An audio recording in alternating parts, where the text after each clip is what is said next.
Amasimbi yongeye kumvikana hano mu gihugu cy'u Rwanda. Ni imodoka yafashwe n'inkongi y'umuriro, ni mu karere ka Nyarugenge, ni mu murenge wa Muhima utambika ujya mu Kiyovu cy'Abakene. Niho iyi modoka yaje gushya, iri mu bwoko bwa Dina. Iyi modoka yari itwaye ibicuruzwa ibijyanye ku isoko rya Nyarugenge hano mu mujyi wa Kigali. Iyi modoka iza gufatwa n'inkongi y'umuriro ku iki gicamunsi, ari ku itariki zisanga 20 z'ukwezi kwa gatandatu 2026 nabwo iyi modoka yaje gufatwa n'inkongi y'umuriro. Byagenze gute kugira ngo iyi modoka ifatwe n'inkongi y'umuriro? Rero sasa iyi modoka gufatwa n'inkongi y'umuriro byatewe kuri Tandiboyi wari utwaye iyi modoka. Shoferi yagiye ku ruhande rwa Tandiboyi arimo yinywera isigara, ndavuga itabi. Ubwo Tandiboyi yari atwaye imodoka ku muvuduko wa 52, ubwo shoferi yari arimo agenda anywa ku isigara gakenya, nibwo yaje gupandura itabi, ibyo bita kujugunya itabi rijya muri moteri, birangira iyi modoka ifashwe n'inkongi y'umuriro irashya. Ibyari birimo birashya ndetse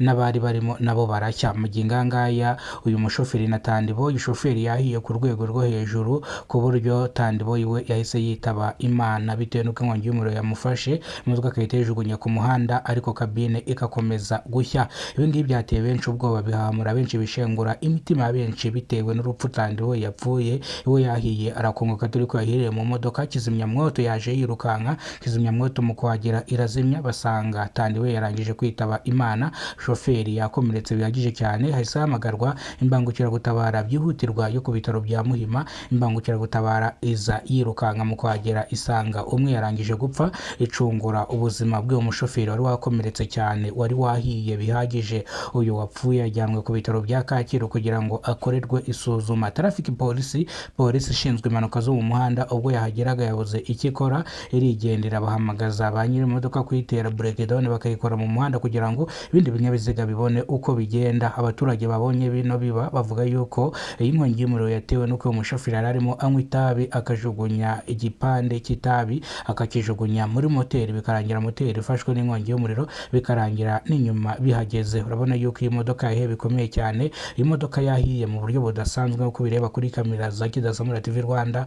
Iyi modoka yahiye ku buryo umuntu wese uri kureba iyi modoka ari kuvuga ko nta muntu n'umwe warokotse, ariko harimo umwe warokotse ariwe shoferi. Tandiboyi aza kuhasiga ubuzima. Polisi ishinzwe impanuka zo mu muhanda yatangaje yuko uyu Tandiboyi witabye Imana nta ndagategura yari afite, yaratwaye ikinyabiziga nta perime afite, bitewe n'uko Tandiboyi ngo bari bamwigisha imodoka ngo azajye ku kizamini ashakishe perime. Nibwo umushoferi yaje kumuhereza imodoka. Akenshi abashoferi bakunze gukora amakosa bagahereza abantu badafite ibyangombwa ngo batware imodoka, kandi imodoka buriya ngo iyo irenze umuhanda uba wemeye gutwara nta byangombwa ufite, uhita ujya muri risike za danje. Biba bimeze nk'umuntu utwaye nta perime ufite, ufungwa amezi 6, ihazabu ry'amafaranga 1.5 miliyoni y'amafaranga y'amanyarwanda. Bivuze ngo urumva yuko ari risike nyinshi gutwara ikinyabiziga nta gategure ufite. Ariko Tandiboyi yaje kwitaba Imana ku iki gicamunsi, ni ku itariki 20 z'ukwezi kwa gatandatu